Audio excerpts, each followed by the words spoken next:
Proverbs 10, Phase 1. A wise son makes a glad father, but a foolish son is the sorrow of his mother. This teaches that wisdom and foolishness directly affect those closest to us. Our choices carry relational weight. Two treasures of wickedness profit nothing, but righteousness delivers from death.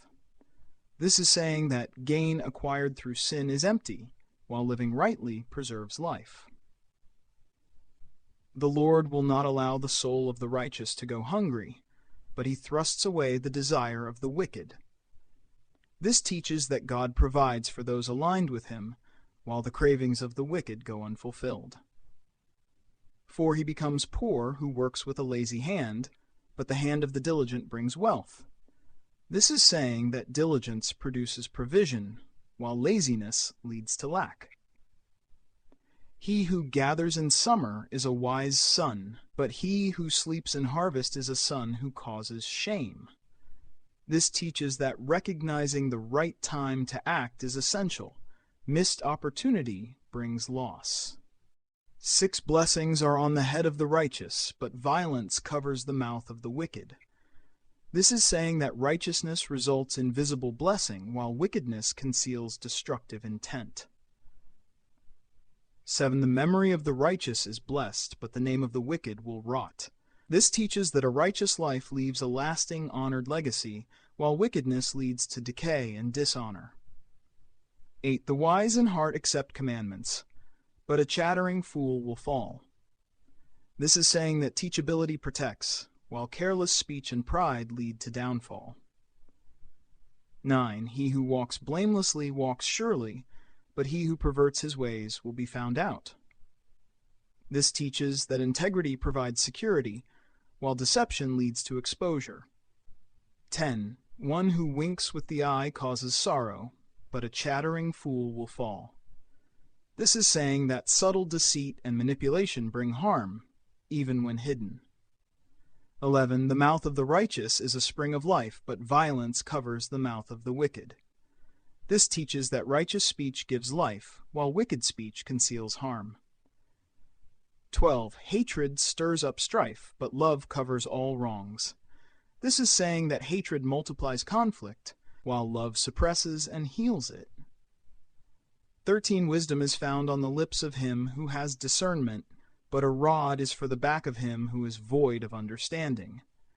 This teaches that understanding expresses itself through speech, while foolishness invites correction. 14. Wise men lay up knowledge, but the mouth of the foolish is near ruin. This is saying that wisdom stores and builds, while foolish speech leads toward destruction. 15. The rich man's wealth is his strong city. The destruction of the poor is their poverty. This teaches that resources provide stability, while lack of provision leaves one vulnerable. 16. The labor of the righteous leads to life. The increase of the wicked leads to sin. This is saying that righteous effort produces life-giving outcomes, while wicked gain feeds further corruption. He is in the way of life who heeds correction, but he who forsakes reproof leads others astray. This teaches that accepting correction preserves life, while rejecting it causes broader harm. 18. He who hides hatred has lying lips, and he who utters a slander is a fool. This is saying that both concealed hatred and open slander are forms of corruption. 19. In the multitude of words there is no lack of disobedience, but he who restrains his lips does wisely.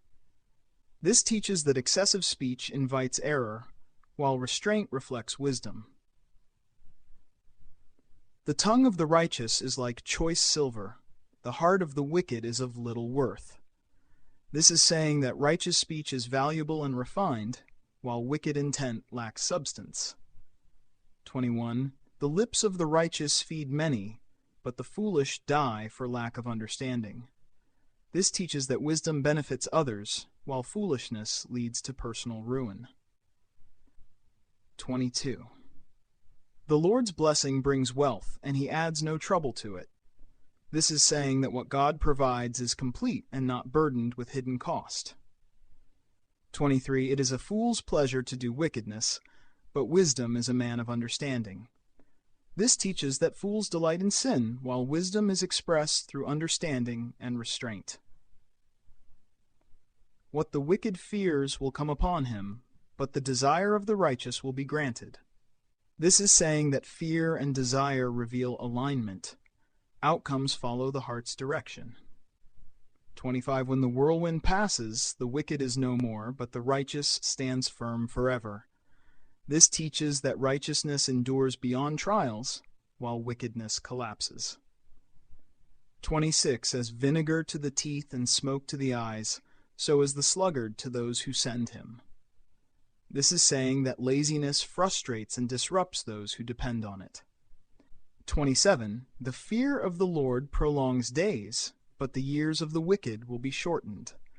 This teaches that reverence for God sustains life, while wickedness shortens it. 28. The hope of the righteous is gladness, but the expectation of the wicked will perish. This is saying that righteous hope is fulfilled, while wicked expectation collapses.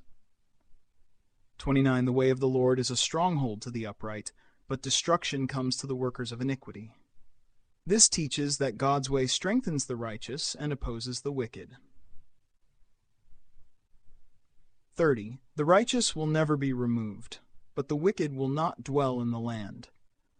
This is saying that righteousness establishes permanence, while wickedness is unstable. 31. The mouth of the righteous brings forth wisdom, but the perverse tongue will be cut off. This teaches that righteous speech produces truth, while corrupt speech leads to loss. The lips of the righteous know what is acceptable, but the mouth of the wicked is perverse. This is saying that wisdom discerns what aligns with truth, while wickedness distorts it. Proverbs 10. Phase 2. Historical and cultural anchorings. Proverbs 10 contrasts righteous and wicked living within the everyday realities of ancient Israel. Life, family, trade, governance, and social interaction all depended on integrity, diligence, and discernment. Sons and daughters were expected to honor parents, workers were expected to labor faithfully, and leaders were to judge justly. Speech and action carried immediate social and economic consequences. Gossip, deceit, and laziness could damage households and reputations, while wisdom and diligence built prosperity and respect. Verse pairings often use parallelism to show natural cause and effect outcomes in both personal and communal life. Modern application. Today, Proverbs 10 applies to modern life in practical ways. Integrity, responsibility, and wise decision-making remain essential in families, workplaces, and communities. Words and actions produce real consequences, socially, emotionally, and professionally. Laziness, deceit, and malice may appear profitable or easy in the short term, but lead to ruin. Conversely, discipline, prudent speech, love, and moral courage yield trust, stability, and long-term success. This chapter reminds us that spiritual alignment and ethical behavior are inseparable from practical outcomes in our daily modern lives. Linguistic anchorings. The Hebrew text relies heavily on contrast, parallelism, and repetition to highlight moral cause and effect. Terms such as Siddiq, righteous, Rasha, wicked, and Nar, youth son, are paired across verses to reinforce clarity. Veritas 365 translation preserves these contrasts while rendering them in modern English that communicates moral urgency, practical insight, and accessibility without diluting the weight of the instruction. Theological anchorings. Theologically, Proverbs 10 asserts that God's oversight and alignment with moral order influence outcomes. The righteous are protected, provided for, and empowered to bless others. The wicked sow destruction and reap harm. Divine justice is consistent. Choices aligned with God's wisdom produce life and blessing, while choices against it lead to frustration, social harm, and ultimate loss. Wealth, speech, and reputation are not neutral. They are moral tools that reflect alignment with God. Key themes: integrity and responsibility. Moral choices directly affect life, family, and community. Cause and effect. Diligence, speech, and ethical behavior produce tangible outcomes. Power of words. Speech can build life or conceal destruction. Righteousness over wealth. True security comes from alignment with God, not material accumulation. Divine oversight. God observes motives and actions, rewarding the righteous and exposing the wicked. Closing thought, Proverbs 10 teaches that righteous living is both moral and practical. Each choice, word, and effort carries consequences. Ethical behavior produces life and blessing, while folly and wickedness result in harm and loss. This chapter calls readers to integrate God-aligned wisdom into every aspect of life, ensuring that faithfulness, diligence, and integrity are tangible in both action and impact. Reflection prompts. How does your speech reflect righteousness or folly in your daily interactions? Where in your life could diligence and integrity produce better outcomes? What temptations or shortcuts might bring temporary gain but long-term harm? How can you intentionally align your decisions and actions with God's wisdom today?